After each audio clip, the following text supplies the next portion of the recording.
에스더서 2장 8절에서 18절까지 말씀 저와 교독하겠습니다. 제가 먼저 읽겠습니다.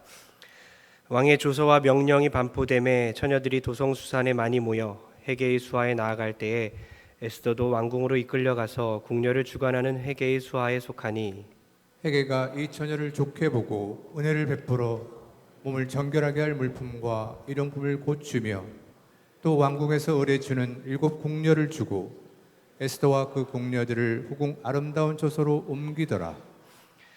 에스더가 자기의 민족과 종족을 말하지 아니하니 이는 모르드게가 명령하여 말하지 말라 하였음이라. 모르드게가 날마다 후궁 뜰 앞으로 왕래하며 에스더의 안부와 어떻게 될지를 알고자 하였더라.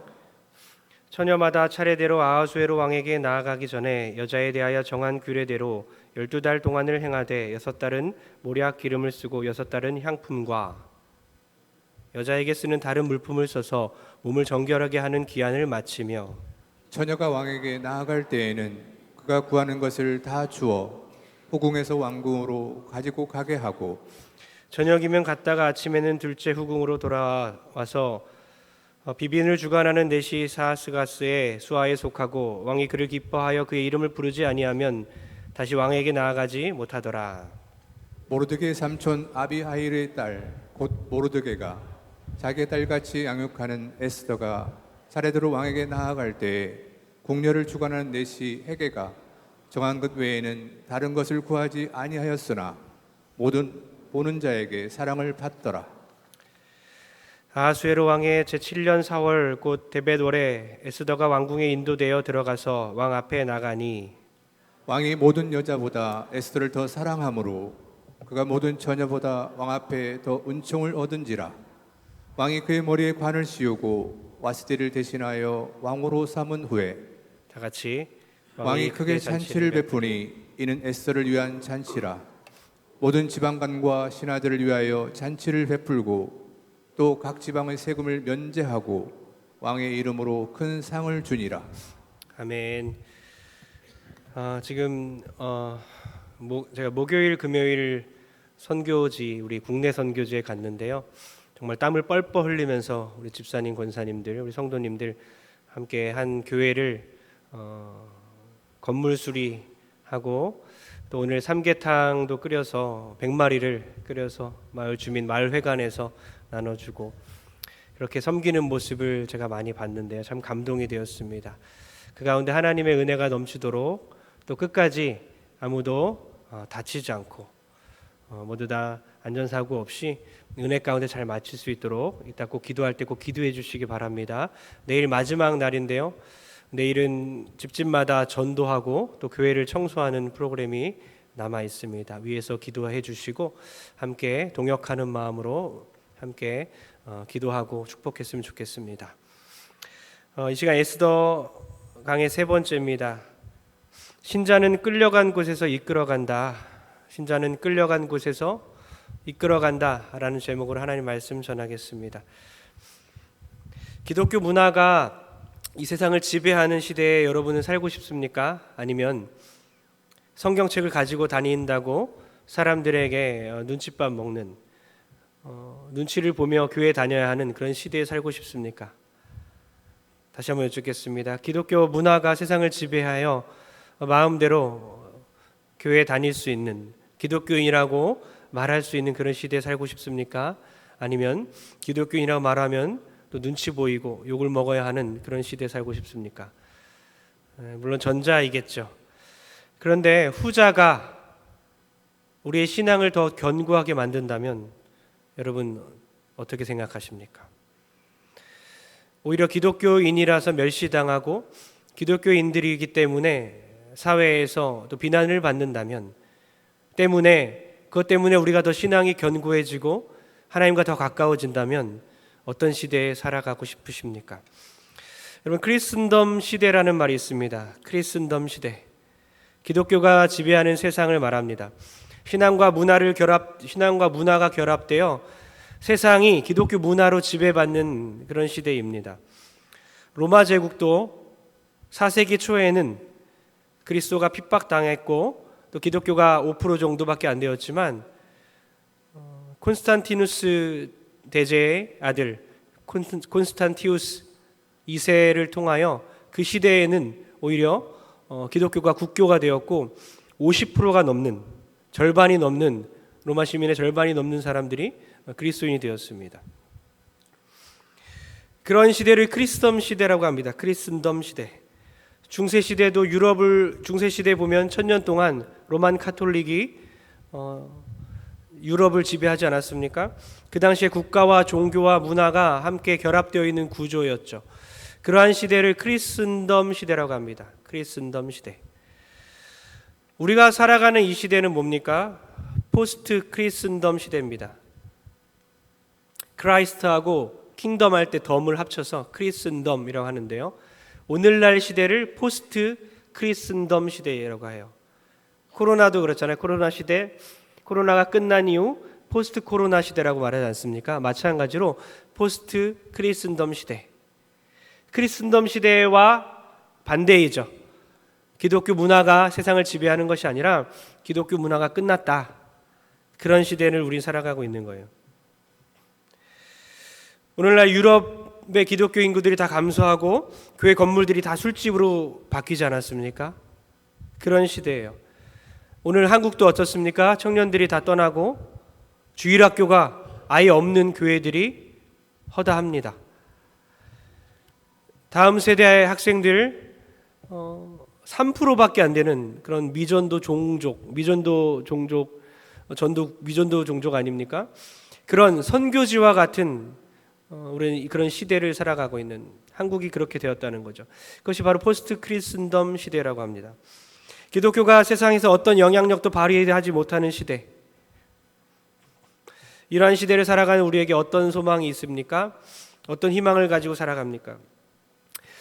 참 은혜가 되는 것은 에스더서가 하나님이란 단어가 한 번도 나오지 않는다는 거예요.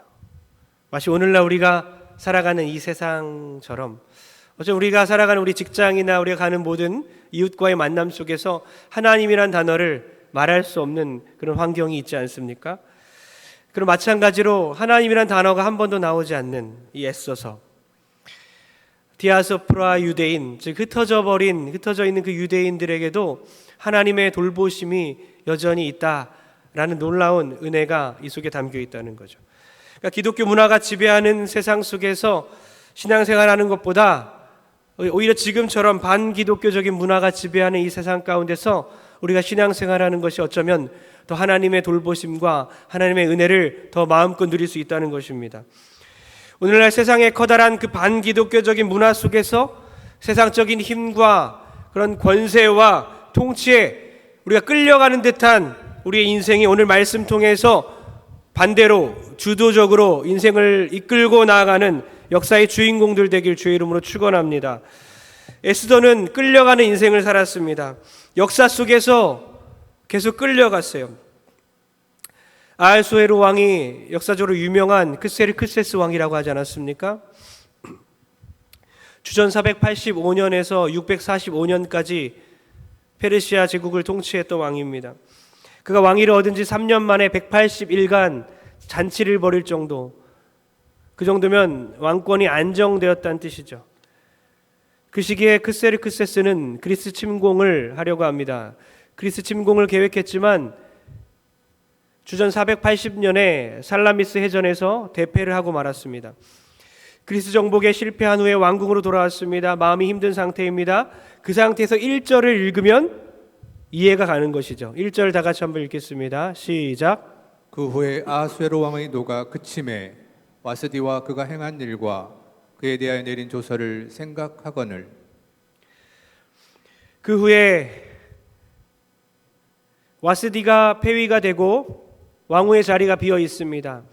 그리고 4년 정도가 지나서 살라미스 해전을 통해서 그리스 침공에 실패한 후에 그렇게 패배감과 낙심을 그런 감정 상태에 있을 때에 자신이 했던 행동들을 다시 한번 기억합니다. 생각하다, 기억하다, 자카르란 단어가 사용됐는데요. 구약시대에서 자카르, 기억하다는 것은 은혜를 베풀다는 뜻입니다. 은혜를 베풀다. 그러니까 은혜를 베풀어야 되겠다. 다시 왕후 와스디에게 한 행동, 주흥이 일어나서 술에 취해서 내가 실수한 행동들을 다시 되새겼다는 것이죠. 그리고 와스디 왕후를 폐위해서 내 옆자리에 없는 것을 생각했다는 것입니다. 그때 어떡합니까? 주변에 있는 관료들이 오히려 와스디가 다시 불러서 돌아오게 되면 어쩌지? 자신들의 지위가 위기에 처할까 봐 두려워서 빠르게 조치를 취하죠. 왕에게 제안을 하죠. 그래서 127개의 나라에서 여인들 중에 왕비가 될 사람을 빨리 뽑자 이겁니다. 미스 페르시아를 뽑자라는 것입니다. 그래서 에스더에게 기회가 오는 거예요. 에스더가 귀족 출신입니까? 높은 관리의 자제입니까? 에스더가 어떤 인물이었습니까? 지난번 설교에서 마지막 우리 7절 읽었죠? 7절에 모르드게와 에스더가 드디어 이제 2장에 들어와서 등장하지 않습니까? 2장 7절을 다 같이 읽겠습니다. 7절입니다. 시작. 그의 삼촌의 딸 하다사 곧 에스더는 부모가 없었으나 용모가 곱고 아리따운 처녀라. 그의 부모가 죽은 후에 모르드게가 자기 딸같이 양육하더라. 에스더의 히브리식 이름이 하다사라고 나오죠. 그리고 에스더는 부모가 없었다. 돌아가신 거죠. 고아라는 것입니다. 또한 용모가 아름답다. 그리고 사촌 오빠인 모르드게가 딸처럼 에스더를 양육했다. 그 당시 유다인은 하찮은 민족입니다. 에스더는 고아입니다. 에스더는 포로입니다. 정말 아무것도 아닌 존재가 왕후가 될 기회, 왕비가 될 기회를 얻은 것이죠.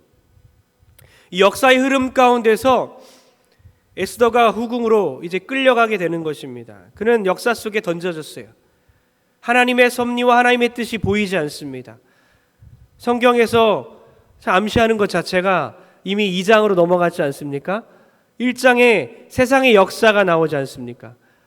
그 상태에서 2장에 들어서야 에스더가 나오죠.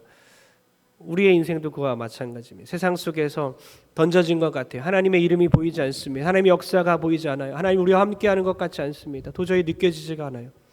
그러한 가운데서도 하나님 우리를 계속해서 돌보시고 계시고 하나님의 보이지 않는 손이 우리를 이끌고 있다는 것이죠.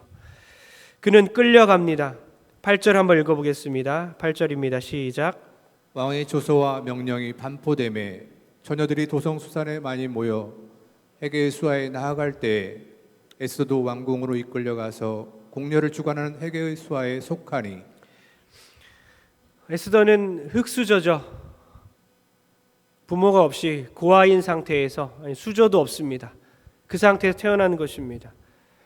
그 상태에서 살아간 그런 암울한 어린 시절을 보내고 사촌 오빠의 양육을 통해서 또 하찮은 유대 민족이 포로로 끌려와서 그렇게 살고 있는 상태에서 이끌려갔습니다.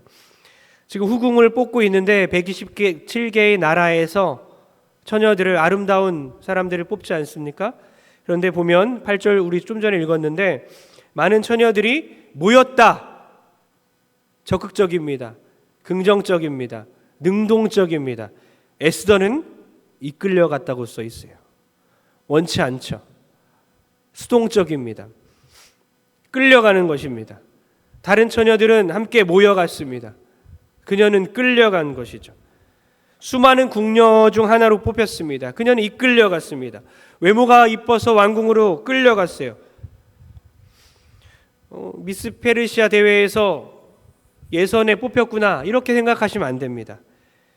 궁녀가 되어도 왕에게 선택을 받지 못하면 평생 동안 궁에서 결혼도 하지 못하고 불행한 인생을 살아야 되는 거예요. 여러분, 외모도 시대를 잘 만나야 덕을 보는 거죠. 오히려 지금 에스더 입장에서는 외모 때문에 끌려간 것입니다. 궁녀가 되는 불행을 겪고 있는 것입니다. 이뻐서 끌려갔습니다. 물론 이제 이뻐서 끌려가고 싶으십니까? 그죠? 이뻐서 나도 끌려가고 싶다. 그러나 궁녀로 끌려갔다. 이것의 의미를 한번 생각해 봤으면 좋겠어요. 12절과 14절을 다 같이 한번 읽겠습니다. 연달아 읽겠습니다. 시작. 처녀마다 차례대로 아하수에로 왕에게 나아가기 전에 여자에 대해 정한 규례대로 12달 동안을 행하되 6달은 모략 기름을 쓰고 6달은 향품과 여자에게 쓰는 다른 물품을 써서 몸을 정결하게 하는 기한을 마치며 저녁이면 갔다가 아침에는 둘째 후궁으로 돌아와서 비빈을 주관하는 내시 사하스가스의 수하에 속하고 왕이 그를 기뻐하여 그의 이름을 부르지 아니하면 다시 왕에게 나아가지 못하더라. 127개의 도에서 뽑은 이 많은 처녀들을 1년 동안 이제 미용을 하는 거죠. 다듬고 관리를 하고, 그리고 왕에게 들어갔다가 왕에게 선택을 받지 못하면 평생 동안 궁에서 갇혀서 지내야 되는 것입니다. 왕에게 가서 뭘 하겠습니까? 그런 성적인 잠자리를 하는 것입니다. 그리고 뽑혀야 되는 거예요. 이게 아름다워 보입니까? 우리가 사극에서 많이 보잖아요.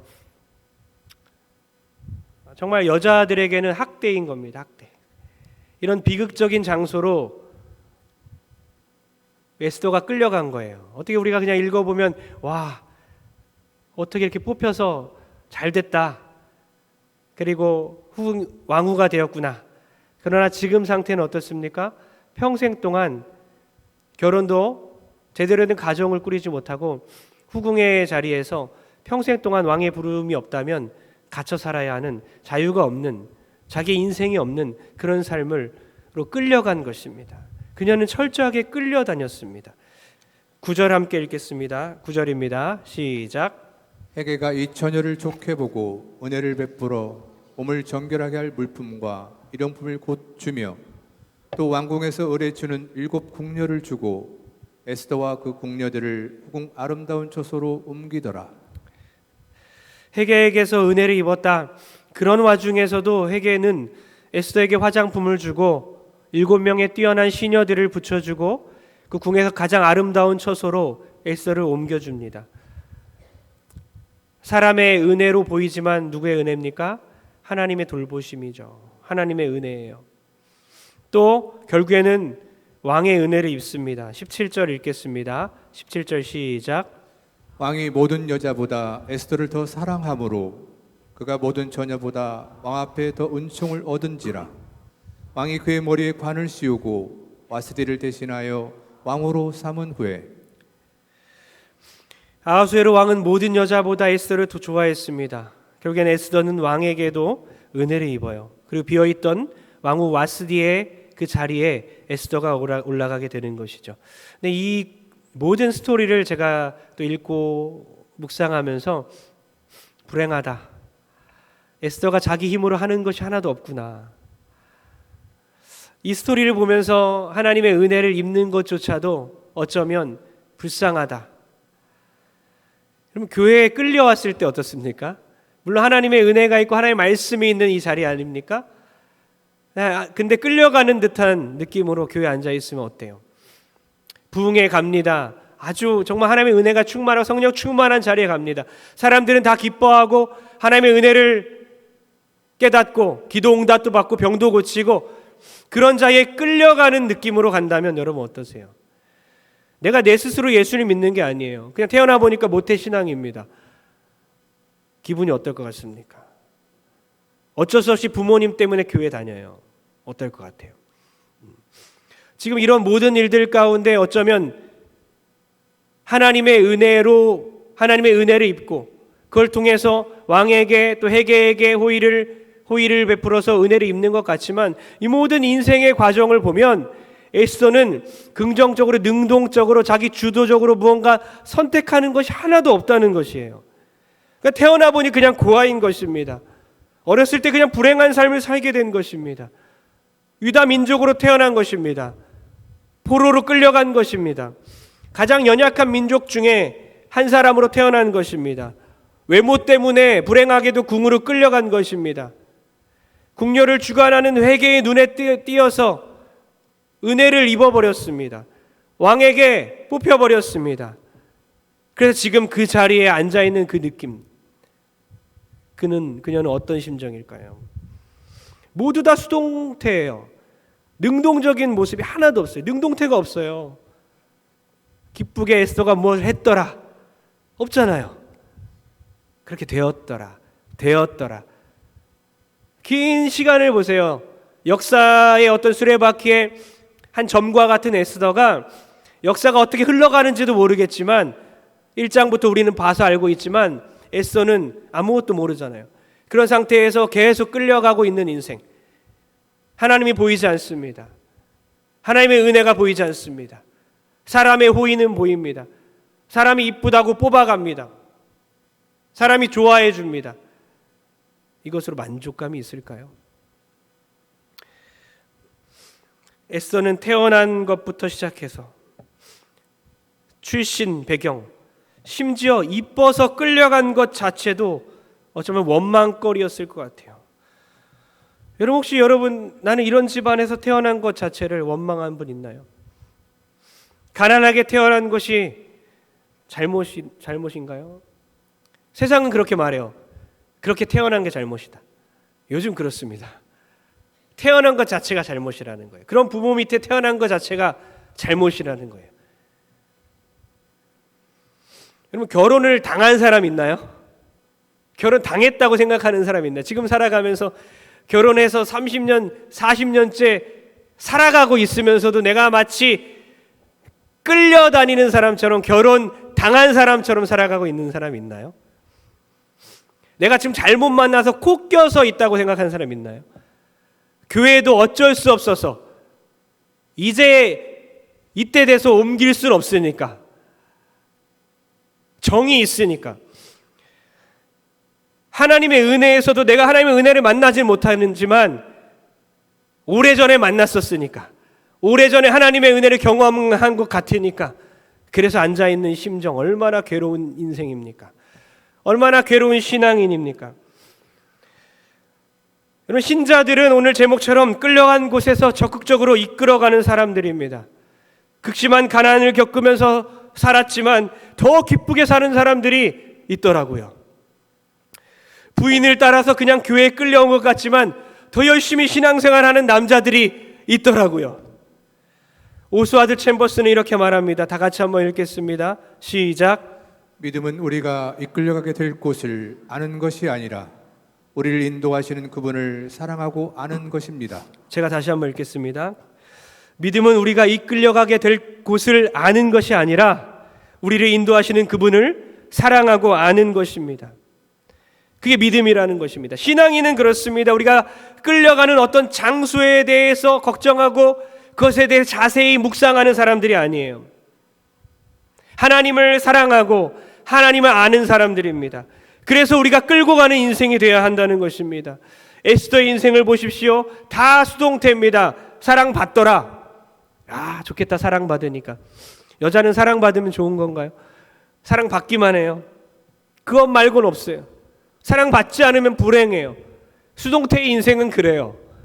사랑받더라. 좋아 보이죠? 이뻐 보이더라. 좋아 보이죠?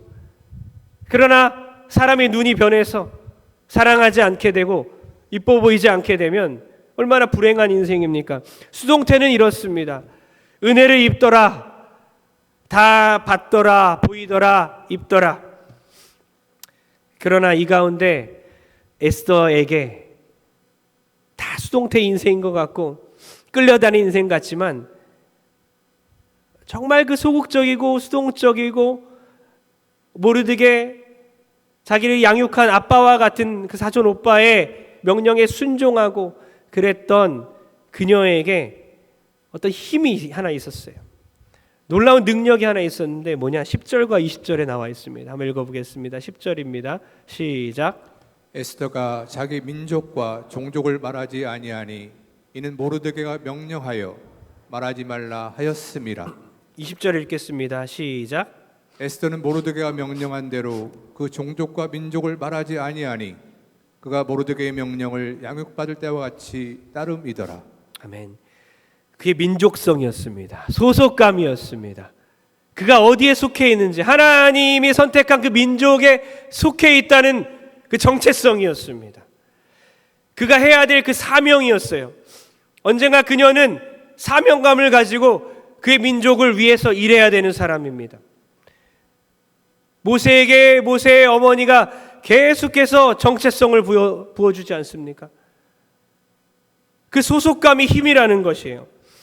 자기 민족을 위해 살아가야 하는 사람이라는 그 사명을 받아들이니까 그 소극적인 사람이 적극적인 사람이 돼요.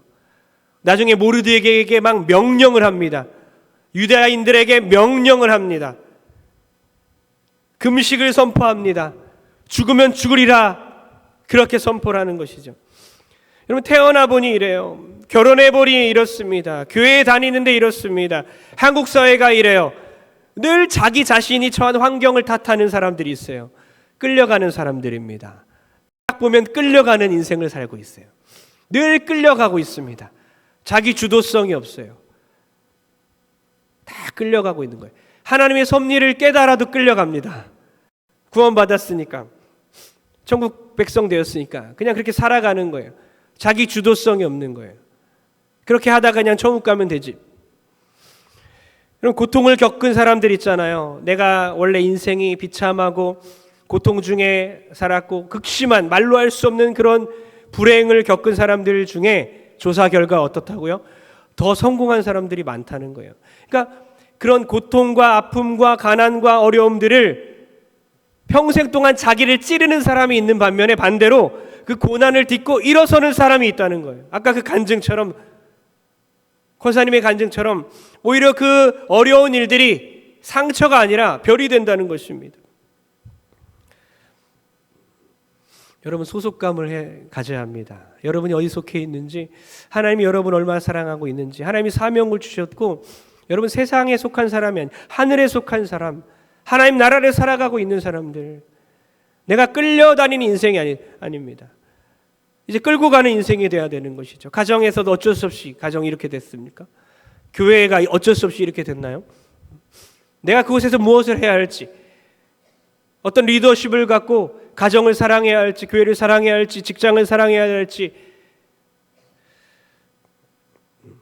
여러분, 여기 아까 10절, 20절 읽었는데요.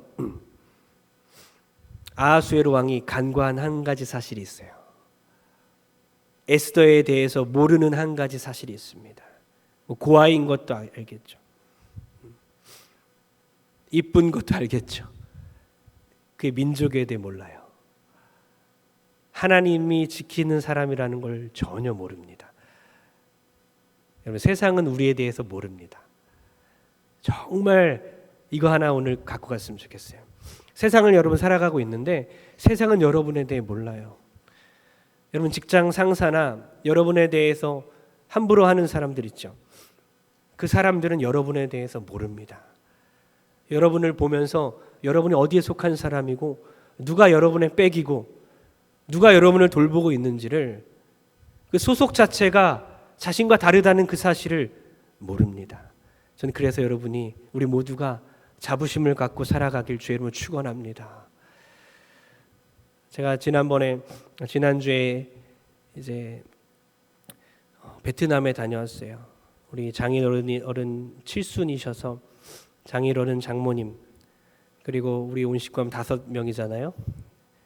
6개월 된 아기까지 해서 7명이 칠순잔치 겸해서 처남이 많이 이렇게 돈도 보태고 해서 즐겁게 갔다 왔어요.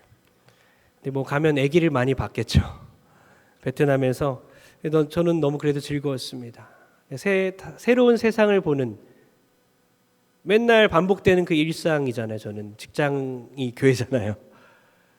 다른 직장 생활을 하는 것에 대한 그 기쁨들이 저에겐 있어요. 잠시 교회의 사역을, 브레인을 멈추고 설교 준비를 멈추고 그곳에 가서 새로운 환경에서 새로운 사람을 만나고, 그 세상 속에 포스트 크리스천덤 시대잖아요. 기독교인이 거의 없는, 별로 없는 그런 베트남에서, 다른 타국에서 하나님의 사람으로 그곳에 갔다는 것 자체가 얼마나 즐거운지 아십니까? 택시를 탔어요. 혼자서 타고서 이렇게 왔다 갔다 하는 일들이 많았는데요. 아기와 함께 혼자 있을 때도 있었고, 장인 장모님을 이제 제처가 모시고 다니기도 하고, 20분 동안 이제 택시를 타고 온 적이 있었는데, 영어를 잘 못해요, 베트남 사람들이. 근데 영어 잘하는 사람이 저한테 걸렸습니다. 영어로 통하잖아요. 복음을 전해야 되는데 바로 전하면 잘 안 되잖아요. 공감하고 축복하고. 아이를 한 명 키우고 있더라고요. 그 어려움을 함께 나누고, 그리고 제가 예수님을 전했어요. 그러면서 마지막에 내리면서도